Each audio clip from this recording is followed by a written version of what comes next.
Ketika Kirana bangun pagi itu, Brahmandaru sudah tak terlihat di sofa yang semalam dipakai sebagai tempat tidurnya.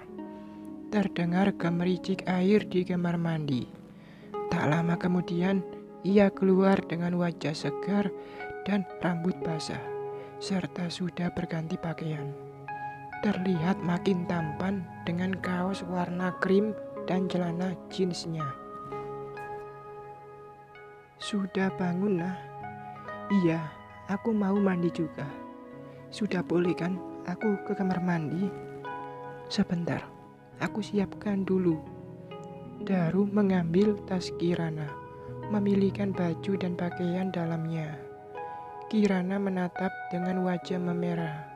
Ia merasa malu melihat Daru dengan santai mengambil pakaian dalam Kirana.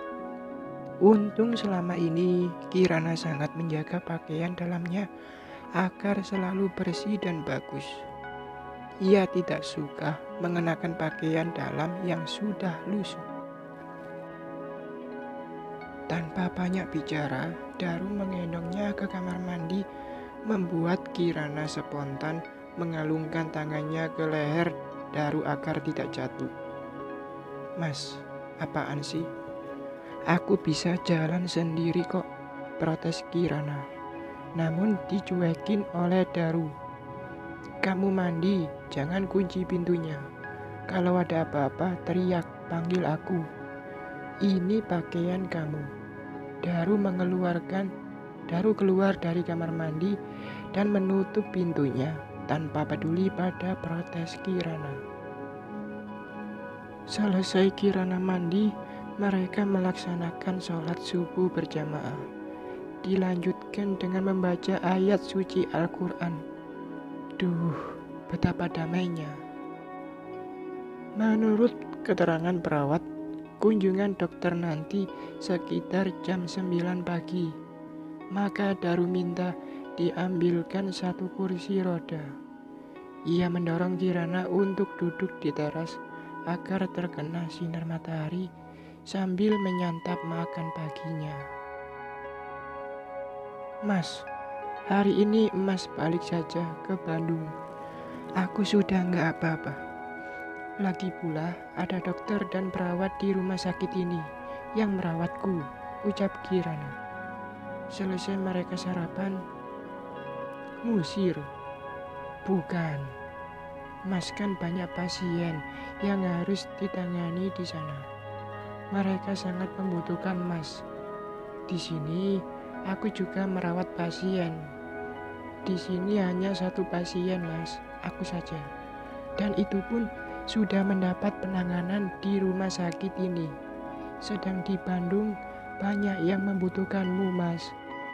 Daru menatap Kirana lekat-lekat. "Aku juga manusia biasa. Butuh waktu untuk diriku sendiri. Dan ini saatnya aku menikmati hariku, yaitu bersamamu. Tentang pekerjaanku, aku sudah diizinkan oleh Profesor Yudi, atasanku di rumah sakit. Pasien-pasienku akan ditangani oleh beliau selama aku cuti. Biarkan aku di sini bersamamu." Digenggamnya jemari Kirana sambil matanya tak putus menatap wajah bening itu. Gadis yang tegar meski dihantam berbagai cobaan hidup. Kalaulah boleh, ingin ia membawa gadis itu masuk dalam kehidupannya. Ia akan melindunginya dan membuat Kirana bahagia bersamanya. Kirana menunduk, hatinya terasa penuh oleh keharuan. Perhatian dan perlakuan dokter ini betul-betul menyentuh perasaannya. "Nah, kamu masih mau melanjutkan pekerjaanmu di kantin itu?" Lama Kirana terdiam. Rasanya nggak mungkin Mas melihat sikap Teh Eli seperti itu. Sudah nggak nyaman bagiku berada di sana. "Terus rencanamu apa?" "Semalaman aku sudah memikirkannya." "Berarti kamu tidak tidur semalam? Kenapa nggak membangunkan aku? Kan kita bisa begadang berdua. Daru memotong cepat. Tidur juga, cuma agak lama, baru tertidur. Aku sudah merencanakan pindah dari sana. Mungkin aku akan menyewa rumah dan membuka warung sembako di rumah itu. Jadi aku bisa bekerja di rumah saja. Dulu aku 5 tahun lebih bekerja di toko sembako. Sejak kelas 1 SMA sampai kuliah, jadi aku mengerti cara kerjanya. Aku masih punya sedikit tabungan. Mudah-mudahan cukup uangku untuk itu. Rencanamu mau di daerah mana? Nah, itu aku belum tahu. Sebaiknya sih di daerah perumahan penduduk agak ramai. Nanti aku cari informasi dulu. Daru kagum pada semangat hidup Kirana. Hampir tak pernah ia mengeluh. Nah, mau nggak kamu tinggal bersama ibuku di Garut? Kirana menoleh pada dokter itu. Mas, kebaikanmu saja sudah membuat aku terbebani oleh hutang budi. Masa harus ditambah lagi dengan hutang budi pada ibu mas? Nah, apapun yang aku lakukan padamu bukan sebagai hutang yang harus kamu bayar. Aku tulus padamu. Tidak ada yang perlu dibayar. Kamu belum kenal ibuku. Beliau wanita yang sangat baik hati dan suka menolong orang. Sekarang ia tinggal berdua dengan adikku yang menjadi bidan di Garut. Dulu waktu mengetahui dirimu hamil, aku cerita tentang kamu pada ibu dan adikku. Mereka menyarankan untuk mengajakmu tinggal bersama mereka di Garut. Tapi waktu aku ke apartemenmu untuk memberitahukan hal tersebut, kamu sudah pergi. Kirana menatap dokter itu dengan mata membulat. Mas memberitahukan tentang diriku. Pasti ibu mas menganggap aku wanita nggak benar karena hamil sebelum menikah. Tidak, ibu tak suka berprasangka buruk pada orang lain.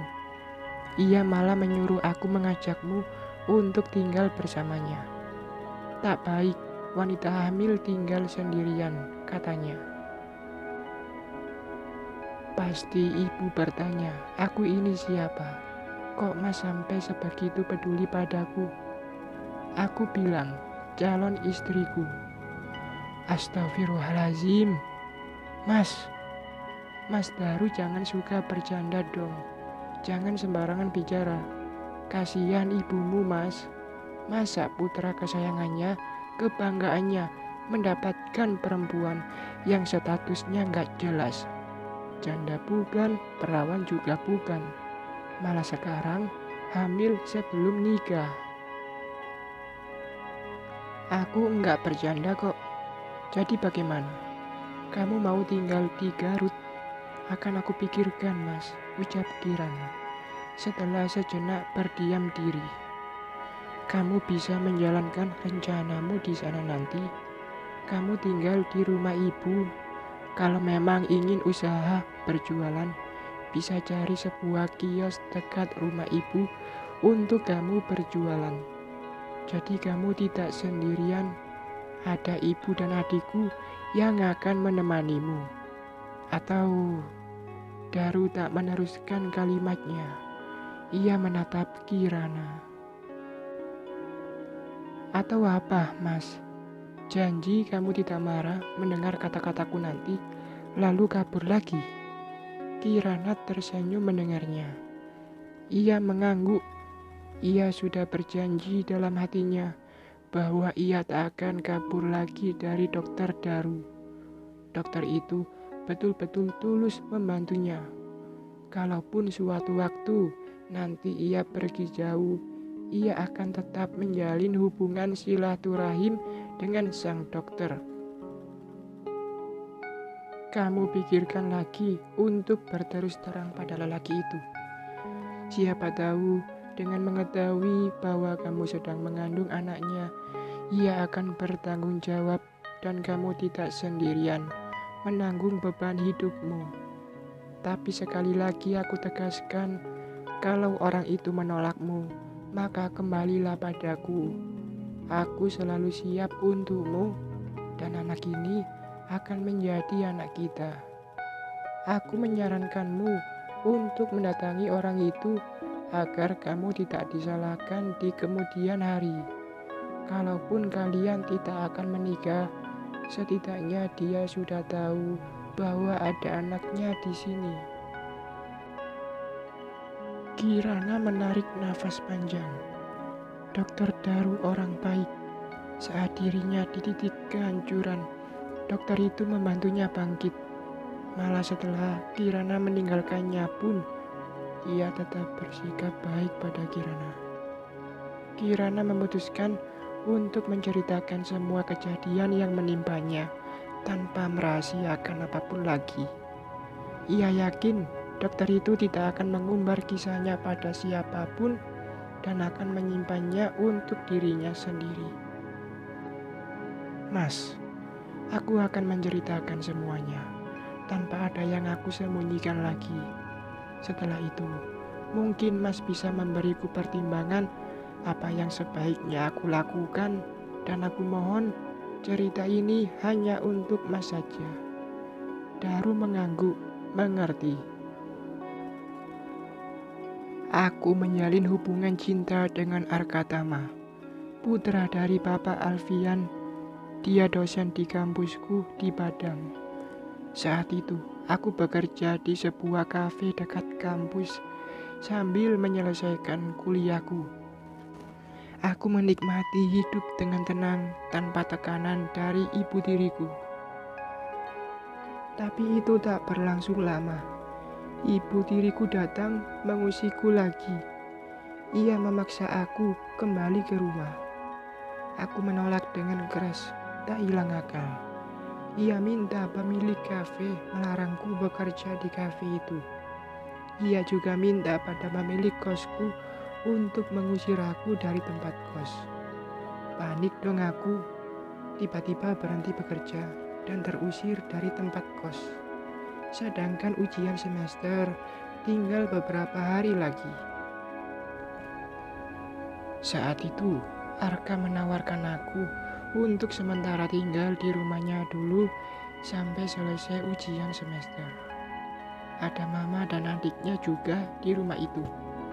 Ketika selesai ujian, ia mengajakku bekerja di perusahaannya, menjadi asisten pribadinya di kantor, sebab ia harus berbagi waktu antara perusahaannya dan mengajar di kampus. Waktu itu, aku hanya tinggal merampungkan skripsiku. Mas Arka ingin begitu aku selesai wisuda, kami segera menikah. Keluarganya sangat mendukung hubungan kami dan setuju dengan rencana Mas Arka. Mas Arka punya seorang adik, Rafasa. Dulunya, ia kuliah di Bandung, tapi karena suatu hal, ia pindah kuliah ke Padang. Karena itu pula, Arka ikut pindah ke Padang untuk menemani adiknya itu. Tadinya mereka sekeluarga tinggal di Bandung. Raf satu kampus denganku. Anaknya pendiam dan sangat tertutup. Tapi entah mengapa, ia bisa akrab denganku. Aku lebih dulu akrab dengan Raf. Baru kemudian Arka mulai mendekatiku. Mungkin karena Raf mencintaimu. Daru menyela.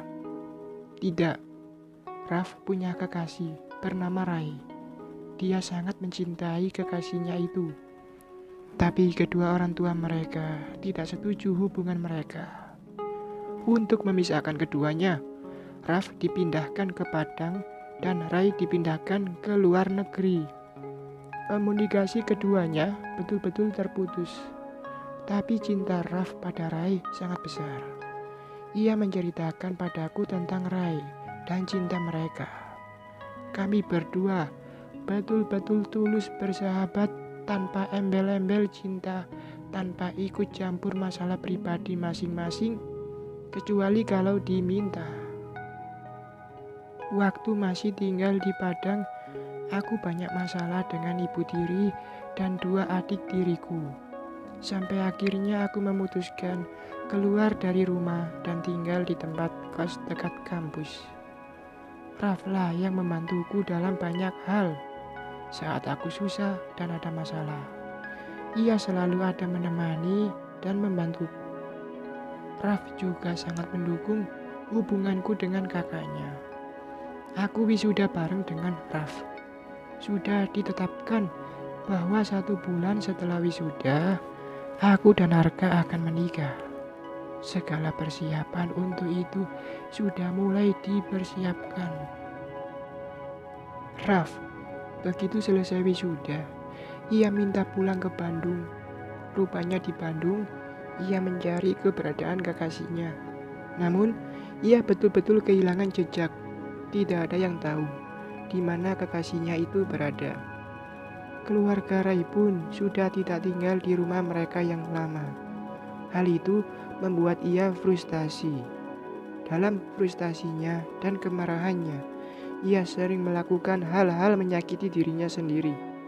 Beberapa kali hampir mencelakakan nyawanya. Mamanya sampai harus mendatangkan seorang psikiater yang rutin datang untuk merawat Raf di rumah.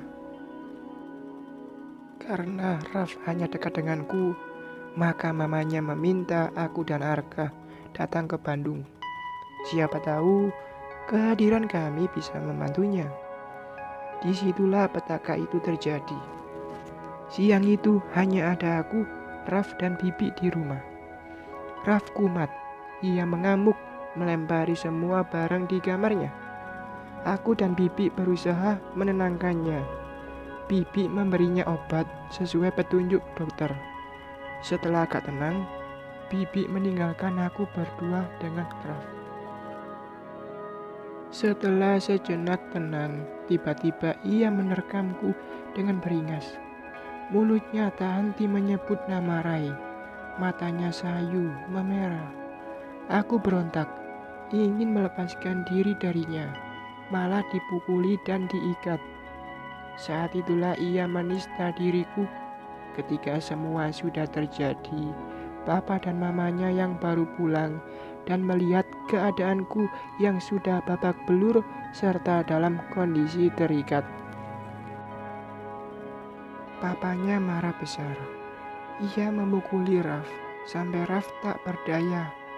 Papa saja semarah itu pada putra kesayangannya itu. Aku tak bisa membayangkan kemarahan Arka pada adiknya tersebut. Tak ingin menambah persoalan dalam keluarga Alfian, aku segera meninggalkan rumah itu tanpa sepengetahuan mereka. Baru tercekat hatinya mendengar cerita Kirana. Tak menyangka, kejadian begitu tragis sudah dialami oleh gadis itu. Namun, ia tetap tegar dan kuat. Daru menggenggam kedua tangan Kirana. Kejadiannya waktu kamu pagi-pagi datang ke tempat praktekku di Bandung. Kemarin sorenya, ketika mereka semua sibuk di kamar Raf, aku kabur dari rumah itu dan menginap di hotel dekat tempat praktek Mas. Saat itu sudah hampir malam. Baru paginya aku berobat ke tempat praktek Mas. Selanjutnya Mas sudah tahu ceritanya. Daru menatap dalam-dalam wajah Kirana. Makanya aku bingung Mas. Keluarga itu sangat baik padaku. Aku merasa sampai saat ini mereka masih mencariku. Ketika mereka tidak bisa menemukanku, mereka mentransfer sejumlah uang yang cukup banyak setiap bulannya ke rekeningku. Mungkin maksudnya untuk bekal hidupku saat sendirian. Mereka khawatir kalau aku belum mendapat pekerjaan. Coba menurut Mas, apa aku harus meminta pertanggungjawaban Raf lalu menikah dengannya?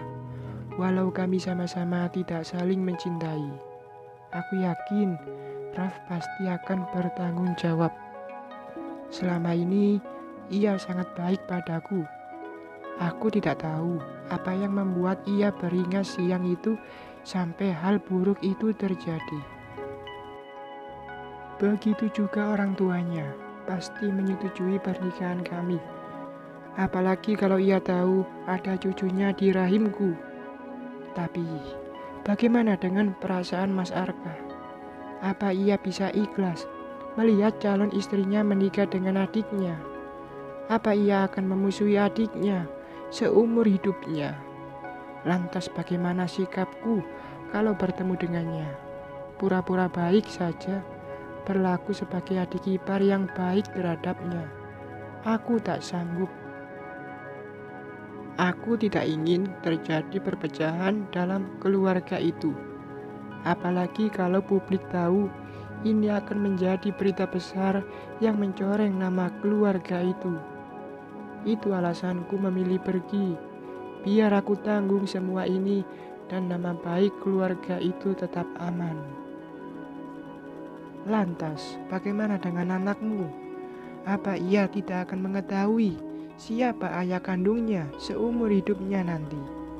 Kirana terdiam. Itu sangat mengganggu pikirannya. Tidak terasa, matanya menghangat. Kalau sudah membicarakan bayinya, ia selalu merasa dadanya sesak. Tangisnya pun pecah, tak terbendung. Ia jarang menangis, tapi hari ini dadanya betul-betul terasa sesak. Ia ingin memberikan yang terbaik untuk anaknya, tapi ia tidak bisa menghadirkan sang ayah untuk buah hatinya itu. Daru meraih gadis itu ke dalam pelukannya. Diusap-usapnya punggung Kirana agar gadis itu bisa menenangkan dirinya. Sudah, jangan bebani pikiranmu. Jalani saja sesuai garis takdirmu. Bila kau sudah siap untuk menemuinya nanti, aku akan mengantarmu padanya.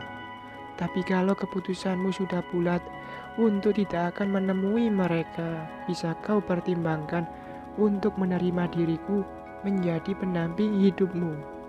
Aku siap untuk menjadi suamimu dan ayah anakmu karena aku mencintaimu.